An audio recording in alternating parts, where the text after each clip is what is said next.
1300 ஆண்டுகளுக்கு முன்பு பாண்டியர்கள் செய்த மாய வித்தை.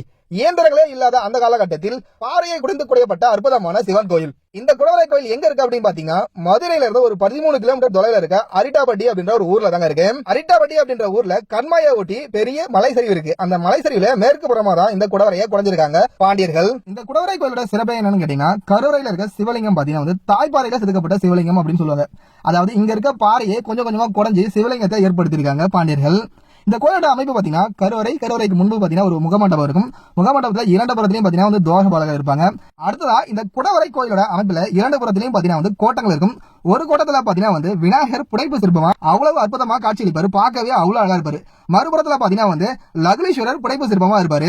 லக்னீஸ்வரர் இங்க காணப்படும் லக்னீஸ்வரர் கொஞ்சம் வித்தியாசமாகவும் தனித்துவம் வாய்ந்தவர் அப்படின்னு சொல்றாங்க. சிவனோட 63 வடிவங்கள்ல லக்னீஸ்வரர் 28வது வடிவம் அப்படின்னு சொல்லி குறிப்பிடுறாங்க. கையில தண்டையோட பாக்குறதுக்கு அவ்வளவு அழகா காட்சி அளிப்பாரு.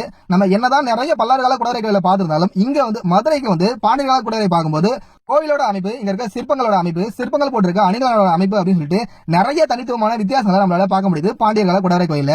நீங்க அடுத்த முறை மதுரை பக்கம் வந்தீங்கன்னா இந்த குடவரை கோயில மறக்காம பார்த்துட்டு போங்க. நன்றி, வணக்கம்.